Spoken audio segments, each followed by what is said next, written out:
James was enjoying his life on the island of Sodor, but he still had a lot to learn. "You're a special mixed traffic engine," said Sir Topham Hatt. "You can pull coaches or freight cars quite easily, but you must learn by your mistakes." James knew what Sir Topham Hatt meant. He could well remember that dreadful accident on his first day. "Be careful with the coaches, James," said kind little Edward. "They don't like being bumped."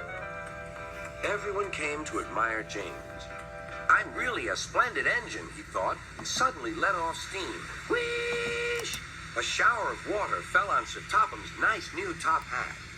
Just then the conductor blew his whistle, and James thought they had better go. Go on, he puffed to Edward. Don't push, replied Edward. The coaches were grumbling too. Don't go so fast. But James didn't listen.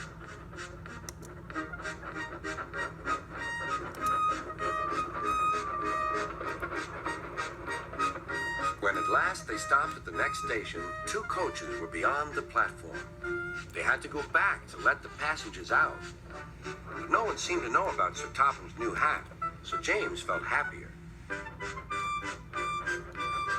Presently, they came to the station where Thomas was waiting with his two coaches. "Hello, James," said Thomas. "Feeling better? That's good." "Oh, that's my conductor's whistle. I must go. I don't know what Sir Topham Hatt would do without me to run this branch line." And he puffed off importantly. Edward and James passed the field where James had had his accident. The fence was mended and the cows were back again.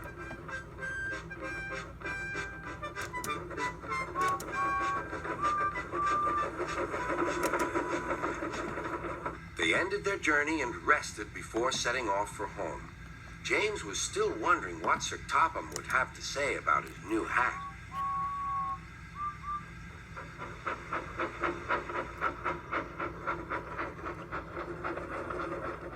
Next morning, he spoke severely to James. "If you can't behave, I shall take away your red coat and have you painted blue." James didn't like that at all. He was very rough at the grumbling coaches as he brought them to the platform. "Don't talk, come on." Gordon never has to fetch his own coaches, he thought to himself, and he's only painted blue. To make James even more cross, this time no one came near him. "I'll show them," he thought. "They think Gordon is the only engine who can pull coaches."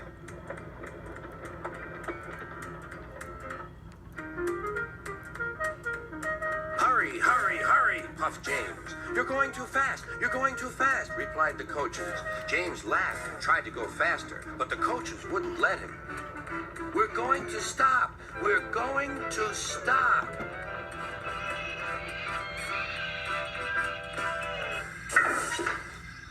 "What's the matter?" James asked his driver. "The brakes are on. Leak in the pipe, most likely. You've banged the coaches enough to make a leak in anything." "How shall we mend it?" said the conductor. "We'll do it with newspaper and a leather bootlace," replied the driver. "But where is the bootlace coming from?" asked the conductor. "Ask the passengers," said the driver.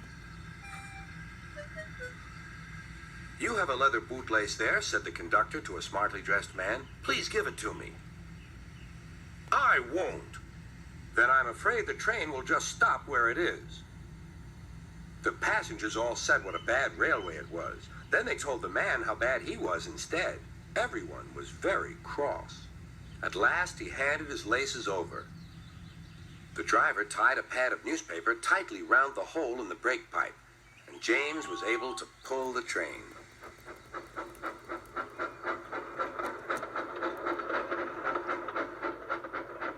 But he was a sadder and wiser James and took care never to bump coaches again.